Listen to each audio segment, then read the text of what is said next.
if we're talking about Trump, I think it's very interesting. I'm actually very optimistic this time around that we're going to see. I'm very hopeful about this.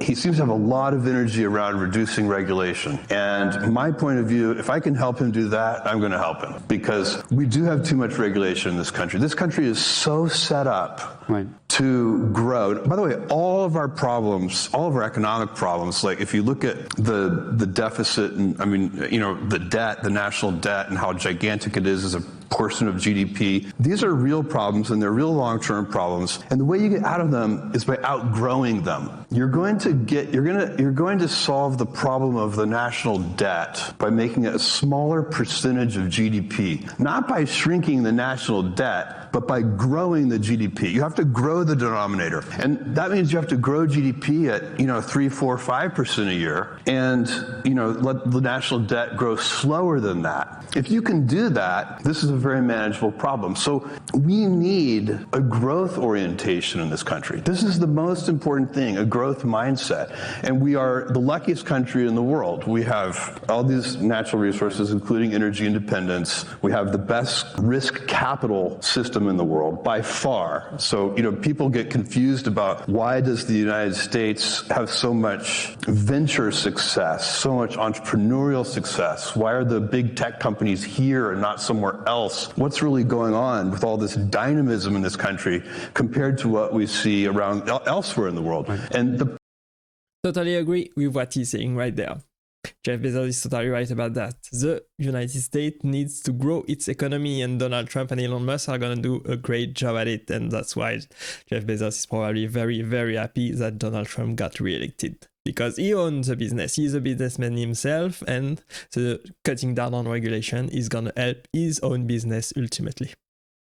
There are a bunch of reasons for that, but the biggest one, 8 of 10 points there, is that we have better risk capital. So it's not the banking system. We have a good banking system, but so does Europe. Right. What's different here is that you can raise $50 million of seed capital to do something that only has a 10% chance of working. That's crazy. But the people who are giving you that seed capital know that their expected value is still positive in many cases, or they're at least gambling that that's true. That risk capital system that we have in this country is turning out to be very hard for other countries to duplicate. So we have that. We have, we speak English, and English is turning into the lingua franca of the whole world. It's there's so many advantages here, but we are burdened by excessive permitting and regulation. You can't build a bridge and all these things. You know what they are. We see these examples all the time. We need to be able to build solar fields and everything else. So you're optimistic. Yeah. I think he's totally right about that. I think he's 100% completely right about this. That the risk capital in the United States are huge, and they enable entrepreneurs to create huge ventures and to make a lot of money and to grow the GDP and create jobs and grow the economy. But the government and its regulation is slowing everything down, unfortunately. And we have to cut down on the regulation if we want to grow the economy. About this president. And the reason I ask is because I'm very optimistic that President Trump is serious about this regulatory agenda. Right. And I think he has a good chance of succeeding. What about the idea that he thinks that the press is the enemy? Well, I think I'm going to try to talk him out of that idea. I don't think the press is the enemy. And I don't think, he's also, you've probably grown in the last 8 years. He has too. This is not the case. The press is not the enemy. I hope you're right. I hope I'm right too. Have you talked? So let's go persuade him of this. No, let's do it now, but you and I should go. Let's go talk to him. If we could try. I really don't. I think that this is absolutely, I don't think he's going to see it the same way. But maybe I'll be wrong. Was that always your? Yeah, I cannot disagree with him. The press, in some cases, is definitely the enemy, meaning the press is painting a bad picture, a false picture of Donald Trump in some cases, in what he's doing, in what he has done in the past, and what he plans to do. There are some right-leaning press, and there are some left-leaning press. And the press on the left is most likely disagreeing with Elon Musk and Donald Trump, what they are doing right now, and will do whatever they can to support the Democratic Party in the future and make sure Donald Trump fails, unfortunately. You're always your thought, by the way?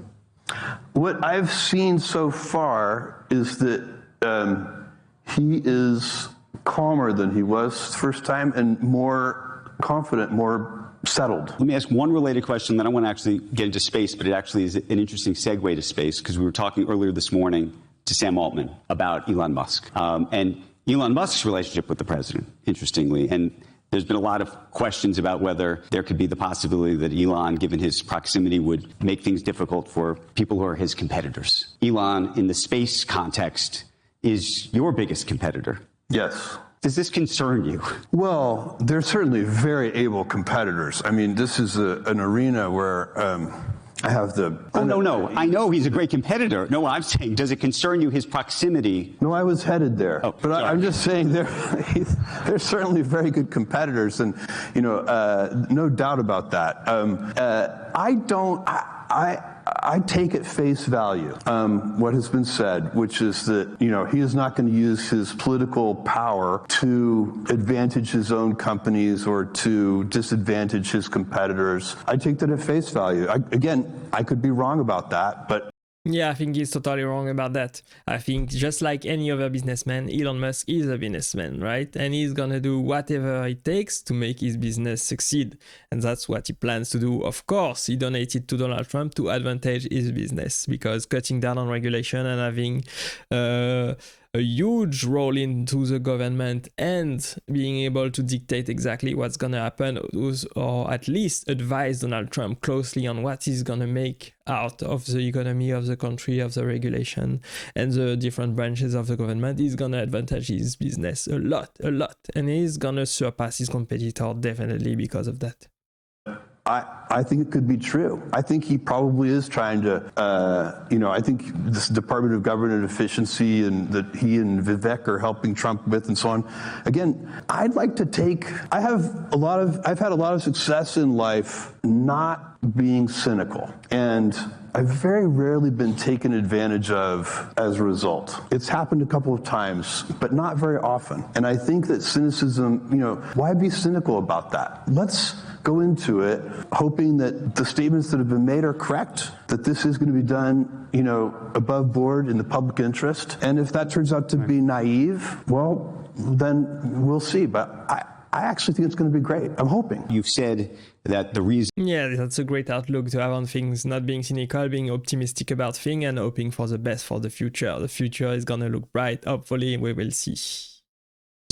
We've got to go to space, in my view, is to save Earth.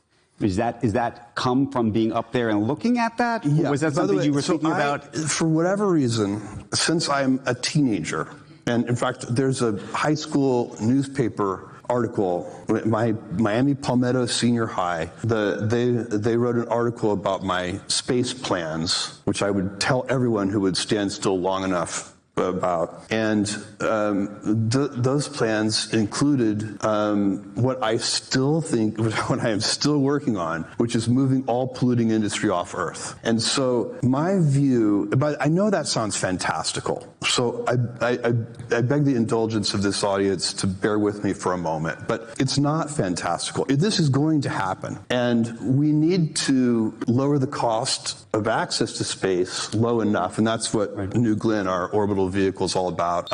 That's the big super heavy launch vehicle that's now, it's literally on the pad now waiting for regulatory approval. It needs its final regulatory approvals to launch. So we're very, very close.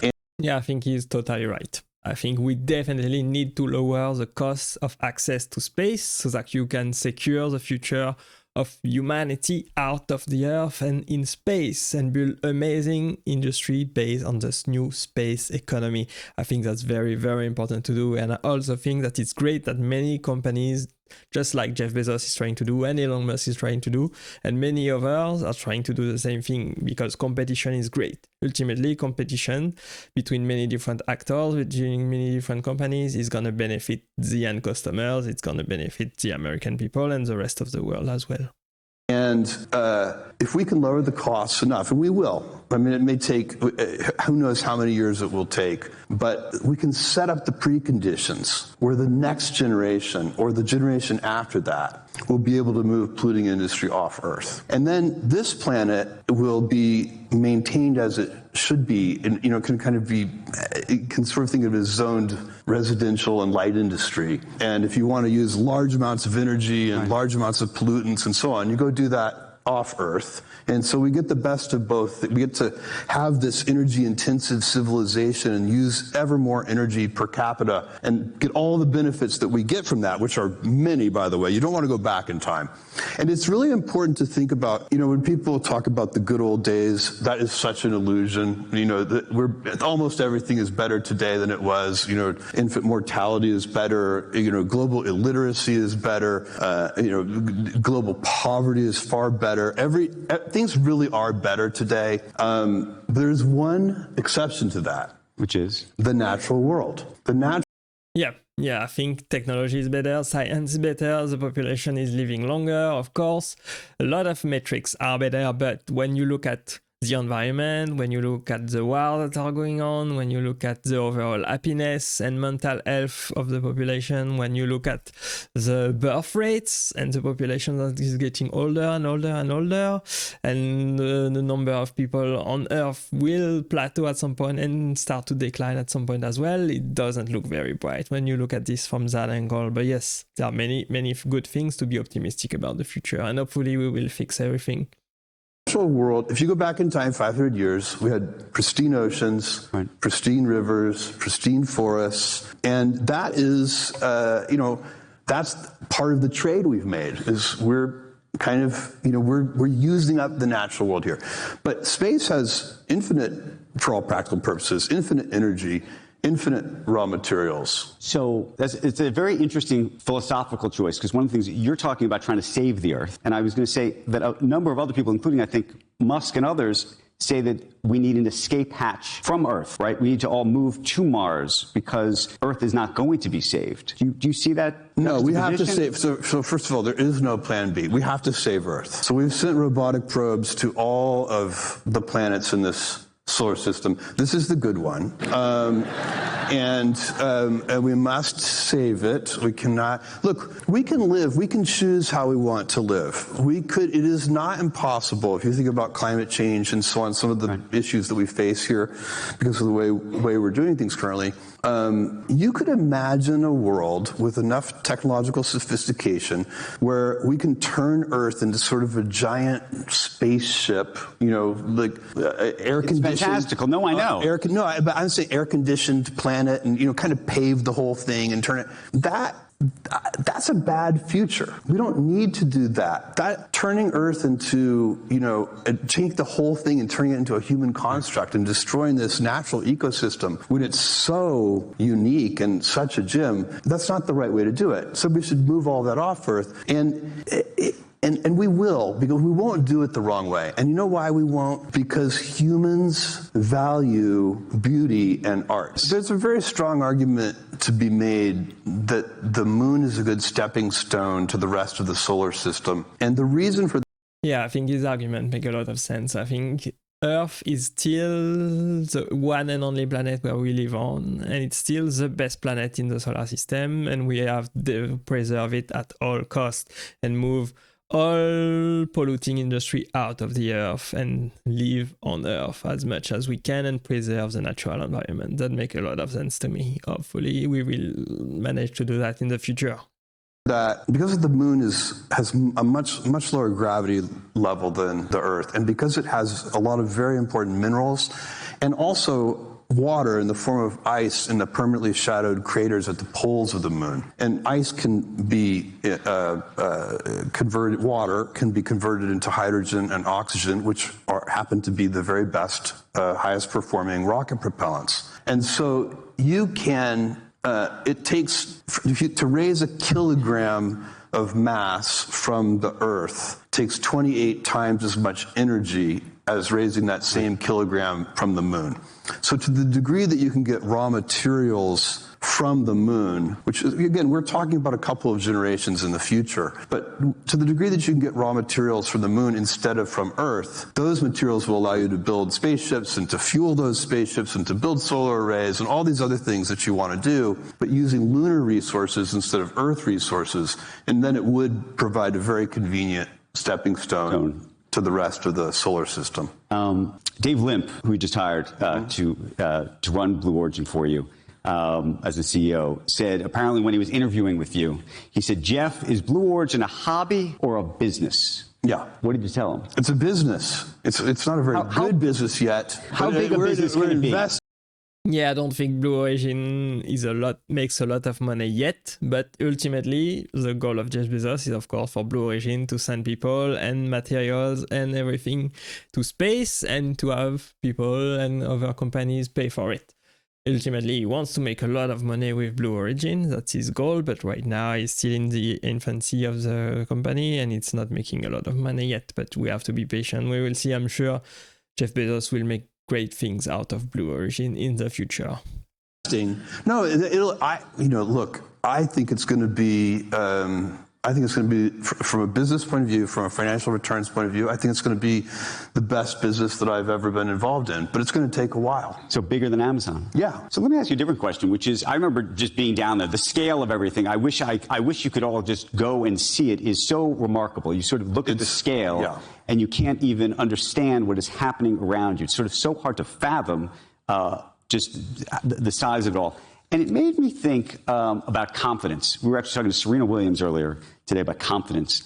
And I was thinking to myself, it's easy for her. She just has to be the best in the world. Well, but this is going to go to you too, which is, when you started Amazon, that was a business that had to scale and you had to see the scale to work. I remember for years, I was covering it. I would be writing about when you were losing money left, right, and center. Everyone thought this whole thing was crazy. And we lost money for 11 years. The scale of it people think, I thought it was insane. Yes. And if you go down to Florida, to Cape Canaveral, and you see the scale of this thing, you say, my God, this is insane. Tom Brokaw interviewed me one time about Amazon's losses, and he looked at me and he said, Mr. Bezos, can you even spell profit? And I said, yes, P-R-O-P-H-E-T. That was a great video, very insightful. I think Jeff Bezos has a great idea and see the future the right way, and he's probably going to do great things in the future as well for everybody. And make a lot of money probably as well at the same time. We will see. I think he has a great insight on what Elon Musk and Trump we are going to be doing over the next couple of years. And we are going to cover it all on this channel. So make sure you follow the channel and subscribe. Thanks for watching and staying with me to the end. Click right there to watch the next video and I will see you there. Bye-bye.